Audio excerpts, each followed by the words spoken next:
نحمده ونصلي على رسول الكريم ونشهد أن لا إله إلا الله وحده لا شريك له ونشهد أن محمدا عبده ورسوله ربي اشرح لي صدري ويسر لي أمري واحلل عقدة من لساني يفقهوا قولي. Respected viewers and listeners, Assalamu alaikum wa rahmatullahi wa barakatuh. This is the story of Moses. Before, Moses, the story starts in Egypt. Because Moses was born in Egypt, that North African country. Sometimes they ask people, just some students and others, students of Quran, that can you mention name of any prophet? Because we see most of the prophets, almost all, or most of the prophets mentioned in Quran are from the Middle East region. Jesus Christ, then Abraham from Syria, and then Isaac and Jacob and others, most of the prophets. So can you name a prophet from Africa? Most of the people say to no, it's not mentioned anywhere in Quran. I said, try to think. They can't. I tell them, don't you try to read Quran and sense Quran. Where was Moses born? Why did he receive his prophethood? And why did he practice his prophethood? Which people he invited to the path of Islam and obedience to one and only God? Wasn't he born in Egypt? And where is Egypt? Isn't Egypt North African country? And his brother Aaron, he was also a prophet. Of course, assistant prophet, who assisted his younger brother Moses. But he was also a prophet. Wherefore wasn't he born in Egypt? So let's try to understand it. And this thing is to be borne in mind. And we have another third prophet also. That is Yusuf. Though he was born in Syria, where his parents, Jacob, and his grandparents, that Ishaq or Isaac, and his great-grandfather Abraham was from Syria, and he was born there, of course, Yusuf. But by certain events he was taken to Egypt as a slave and sold there. And Joseph also attained his prophethood. He was given a prophethood where? In North African country, Egypt. Just by the way, for your kind of information, because most of us miss this point. But how come? As we see, even Prophet Muhammad, peace be upon him, was sometimes put questions by the pagans of Makkah, just to test his honesty and integrity. It was on the behest of Jews mostly. Some so-called learned people from Makkah would go and meet those Jewish scholars and ask them, request them, give us some questions, hard questions, tough questions, which would put before Muhammad, peace be upon him, who claims to be a prophet, such questions which he doesn't know, about which he has no knowledge. So we can that way disprove his prophethood. These were their evil desires. But how come Muhammad, peace be upon him, as all the messengers, was true, faithful, obedient servant of God, divinely appointed? Allah came to his rescue. He would answer the Quran would answer all the questions.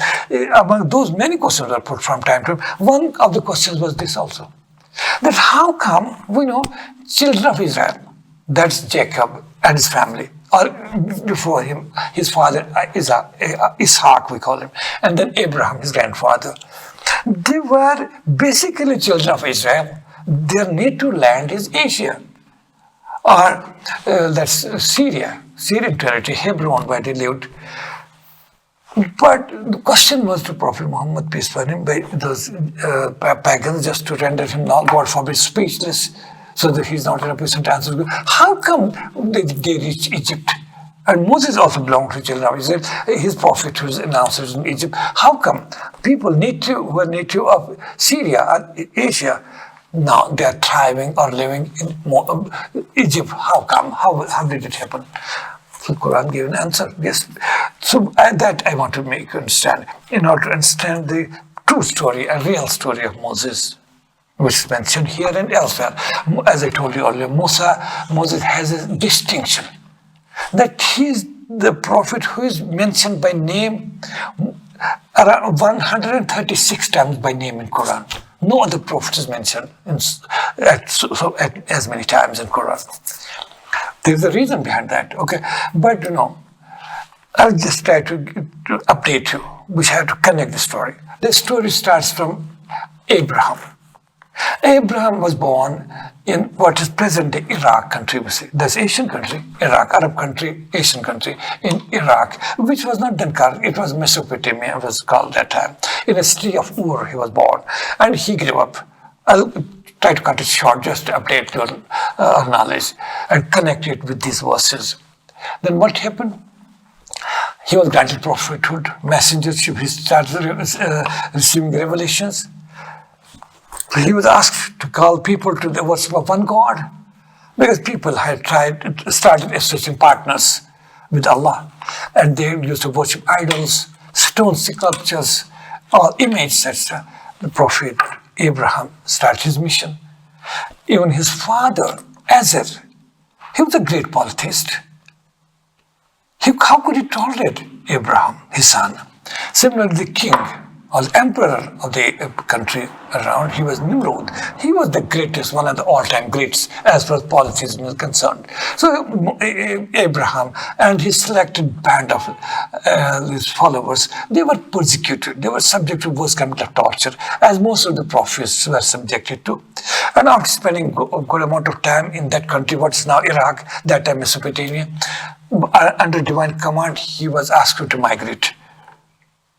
He migrated from Iraq, present-day Iraq, to southern side country, that's Syria. And in that migration, he was accompanied, among others, he was accompanied by his wife, Sarah, and his nephew, Prophet Lut. He was not Prophet, he was a young boy then, accompanied among others. And they reached Syria and stayed there at a place which is called Hebron.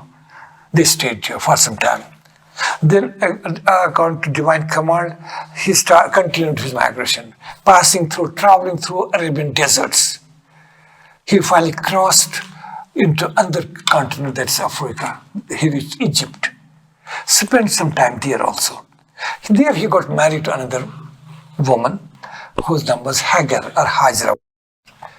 Because from the first wife, Sarah, he didn't have any son or any offspring, son or daughter, he didn't. Though they were married for decades, Abraham and Sarah. Abraham, with the consent of Sarah, he married another woman from Egypt. And that's the second wife, Hagar or Hajra, which bore him a son, Ishmael. And then Abraham, under divine command, asked his second wife, young second wife, Hagar or Hajra, and his newborn baby, Ishmael, to stay in a desert condition, what is now called Makkah. That time it was not named. It was only sand and desert. And with his first wife, Sarah, he came back to Hebron, Syria, stayed there. And then it was after around 10 years, in extreme old age, when it said when Abraham was around 90 to 95 years old, by miracle, his first wife, Sarah, bore him a son under divine will, that is Isaac or Isaac. And they lived in Syria. Abraham was prophet, and after him, Isaac and Ishmael. Ishmael was also appointed as prophet in Makkah and around for that territory, where Isaac also was appointed as a prophet by Allah the Almighty in Syria and around. And his nephew, Lut, under divine will, Abraham deputed him to what is now called Jordan, or Urdun or Jordan area, Transjordan, along which we talked about just a few days back in the story of Lut. Along that, what we call, say, that Dead Sea, whose capital city was Sodom. Okay, then Isaac, Abraham's son Isaac, he was a prophet in Syria, Hebron. And after Isaac, his son Jacob, or Yaqub, he was also a prophet in Syria itself. And that time Palestine wasn't an independent country. It was just a province of Syria. So Abraham and his son Isaac, and then his grandson Jacob or Jacob, they were in this Hebron or Syria. Palestine was a part of it. And then we know what happened. That Jacob had a big family. He had 12 sons. 12 sons. Among his 12 sons, the most famous was Joseph or Yusuf. The 11 grandbrothers, they were stepbrothers to Yusuf. They made a conspiracy. I don't want to go into detail, just I want to update your knowledge, connect with these verses. We know how out of jealousy and enmity, those stepbrothers threw Joseph or Yusuf in a well just to eliminate him. But that didn't happen. He was taken up by a caravan, a trade caravan, which was traveling, moving around from Syria to Egypt. And they took Joseph as a commodity. Because that time human trade was a big business. People were sold and resold and bought.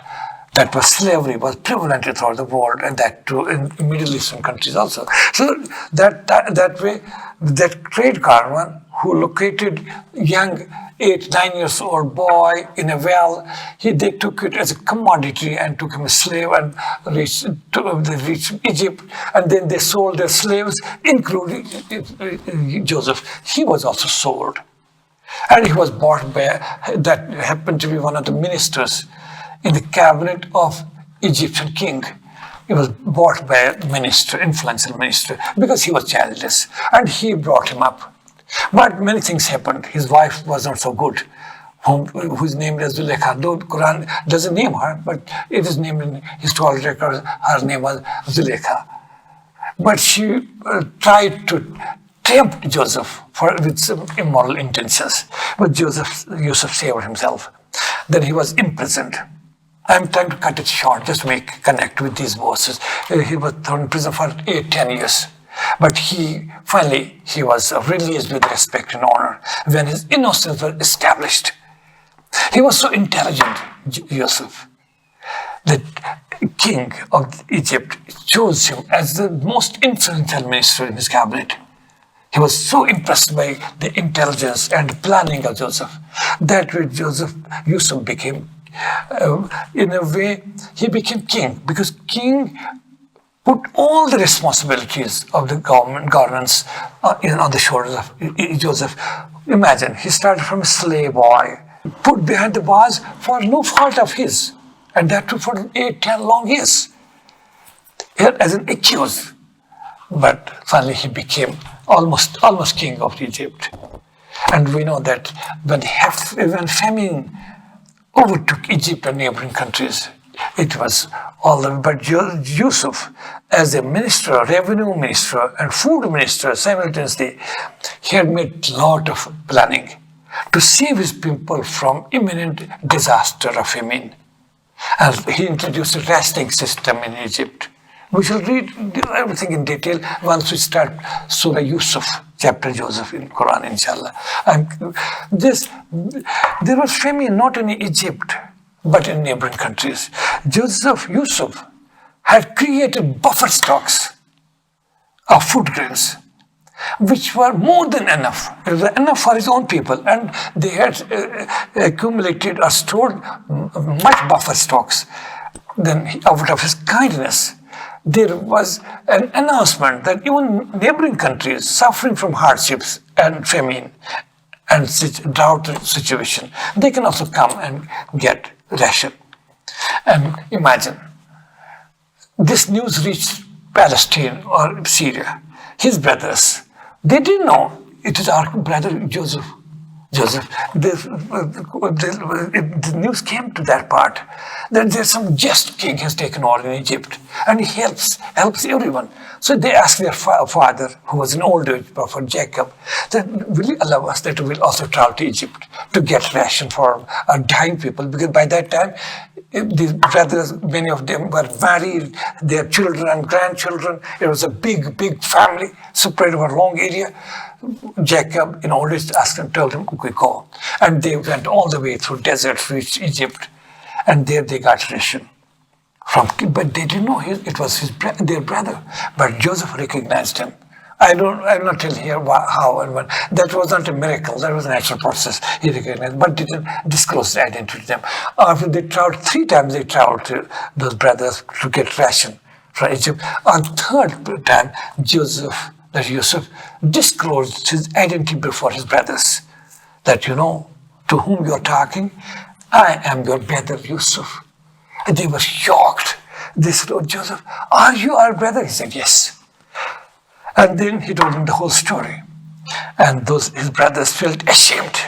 They started cursing themselves, wept bitterly, bowed their head before Allah, and asked for forgiveness. "Oh, Joseph, forgive us. How cruel we were to you. How wicked we are. And not only to you, but to our father. We also didn't provide any comfort to our parents. You now, oh Joseph, you forgive us." Joseph said, "Don't you worry. I'll not take any revenge. Whatever you did with me or my father, forget about that. You are welcome. Now go back to," this is a very important point. "Now go back to your own land. And ask your father, who's your father and my father. He's our father. Ask father and mother and the whole family, your wives, your children, or even their grandchildren, all of them. You come on here. Let us live together. How can I bear that I'm king? I have all the comforts, everything, availability around. And you, my parents, my brothers, my sister-in-laws, and my children, your children in difficult conditions, I can't bear it. So I have forgiven you. You get all your family to Egypt." This started the migration. They came back, informed their father Jacob that your son Joseph is still alive, and we have met him. He's now almost the king of the country. And with this, Jacob agreed. His wives and the children, they numbered around 80 to 85. That was a big family. They migrated from Palestine or Syria to Egypt and reached Egypt. And there was a welcome for them because the announcement was made that our king, Joseph's family is coming. And it was now a royal family of Egypt. They were given a tremendous welcome by all the people, even by the king, who was a real king, who has assigned all his powers, delegated all his powers in the hands of Joseph, and they were welcome. And this made, this is the first migration of children of Israel, Bani Israel, because I told you, I explained, Israel was another name for Jacob, Yaqub. And Bani means children. That means that was Bani Israel. His 11 sons, 12 sons, including Joseph, their wives and their children, that was Israel, that time, children of Israel. They were numbered 80 to 85. They migrated and lived in Egypt as a royal family. And that was it.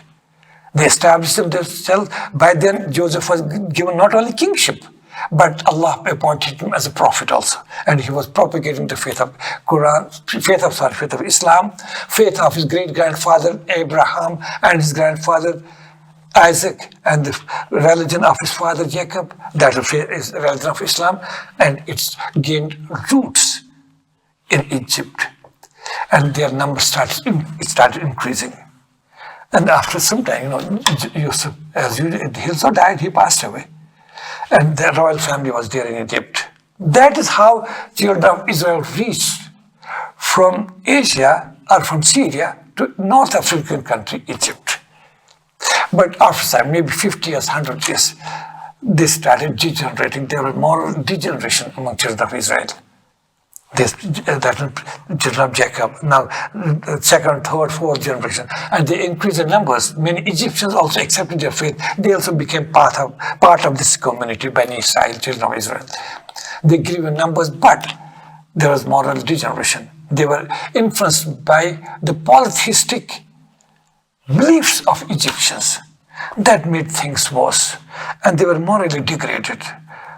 Then Allah punished them, though they were the chosen ones, but they deviated from the right course. Then what happened? After some time, Egyptian dynasty took all the powers of Egypt. The name of the family dynasty was Pharaoh. Pharaoh, again I tell you, Pharaoh was not the name of a person. It was the name of the dynasty. As in India, we say Nizam Hyderabad. Any ruler of Hyderabad used to be called Nizam. Nizam wasn't that name.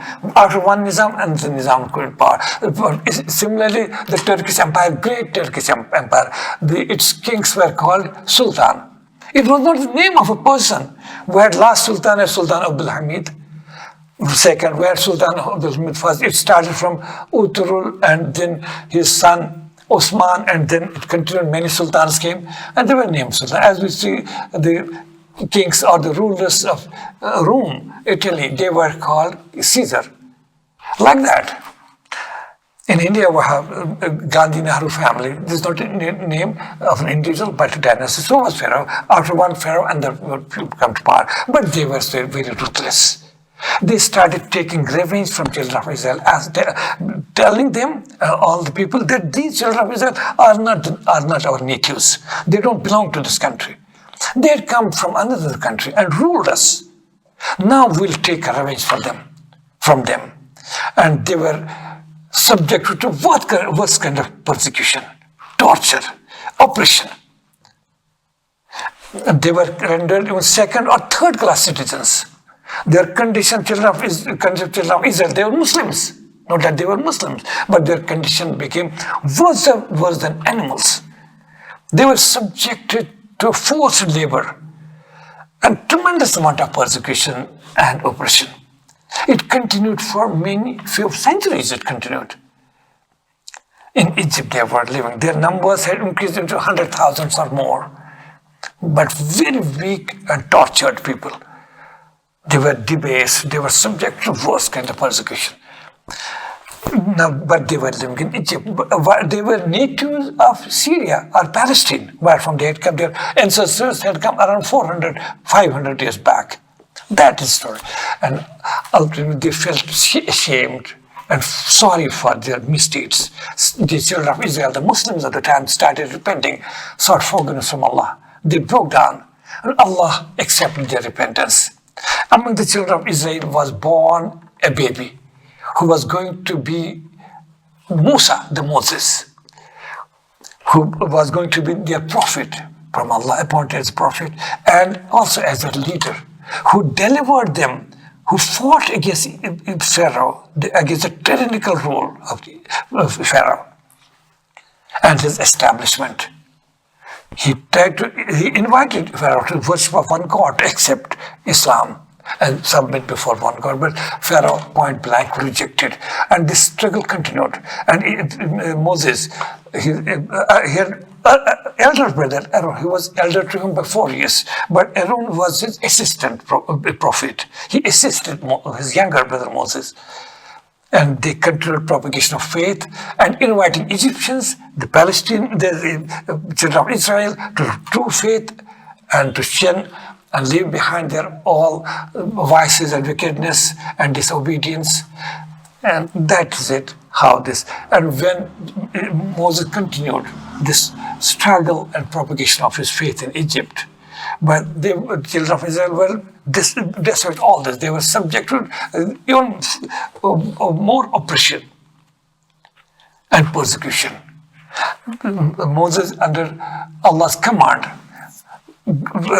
asked Pharaoh, okay, why are you torturing my people? They are humans. You don't torture them.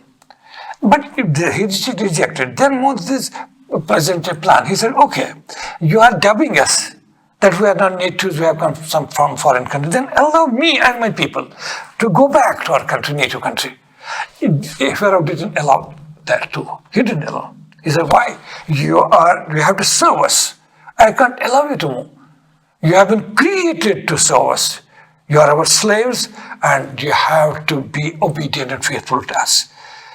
After a long struggle and propagation of Islam, finally Moses was commanded by Allah. Oh Moses, now you need not to ask Pharaoh any permission for your people. You organize them in a secretly, in a well-planned manner. You take your people, the children of Israel, take them out of Egypt. And I have already promised them their native land, Palestine. Let them go there, which was also called Canaan. Those are Moses, in a well-planned manner, but in a secret mission. He organized his followers who numbered, I don't know, Quran doesn't give the numbers, but in Old Testament, book of Genesis, we see, and then followed by book of Exodus. It tells us that they were around 500,000 in number, 500,000. Allah knows better their number, but they were much in numbers. Moses finally organized them, and they started migration, secret migration.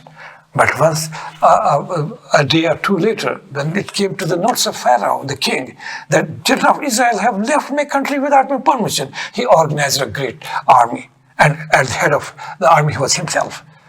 Out of rage and anger, roaring was burning with revenge, he pursued to kill and slaughter these people. Why did they move? And he wanted to take revenge from Moses also as their leader. How come they leave my country without my permission? With these evil intentions followed. But what happened, that was fantastic. When the army led by Pharaoh was nearing those people, they were just ahead of them, the children of Israel. The poor, hard people. But they could save themselves. They started crying, "Oh Moses, why should we go now?" No, this Pharaoh with the army, they could see from a distance, shining swords nearing them. This time Moses said, "Don't you worry, I have not led you, I have not taken you out of country of my own. It's under divine will." He submitted to Allah. "Oh Allah, what can I do? How can I save my people?" Pharaoh with his army, with swords and arrows and bows and all the instruments to kill us, to slaughter us, brutally kill us all. And ahead of us we see this waters, sea, that's Red Sea, what we see now. Allah said, "Oh, Moses, don't worry. No, your people did not worry. You come forward, I'll save you. I'll give you a miraculous staff. You take your staff, that is stick, and strike it against that sea." That's what we call Red Sea. Moses followed divine command. What happened? Water stood on both sides like high mountains, and in between there a dry path was created by Allah's will. And Moses led his people through that dry strip in the waters in that Red Sea and started crossing. When Pharaoh with his army reached the shores of that coastline, he could see, he didn't find Israel. He said, "Where have they gone?" Looking towards the sea, he found that they are crossing through the ocean. Out of rage and anger, he asked his army, "How come? How can they save themselves from my sword? Okay, if we were not in a position to take them here, let us also jump into the sea. The way they have crossed the sea, we also will take them. We'll then punish them across the sea." With these evil intentions and plannings, he also started passing through the dry path. Till then, children of Israel, led by Moses, had already crossed the sea. But Allah's will, miracle done, it had done its job. Water currents joined together. Pharaoh and his people were drowned there and then, and children of Israel were saved. This is the shortest story. It is regarding this. This we have to remember. How they were native land of children of Israel was no doubt Syria and Palestine. How they migrated in the time of Jacob and Joseph. After spending more than 400 years in Egypt, they were ruling class and royal family, but how they degenerated, and then how Moses saved them from the class of Joseph. They started reverse migration to their original land of origin. That is it. Quran says you should keep it in mind. This is going to help us a lot in understanding many stories, aspects of the story of Moses.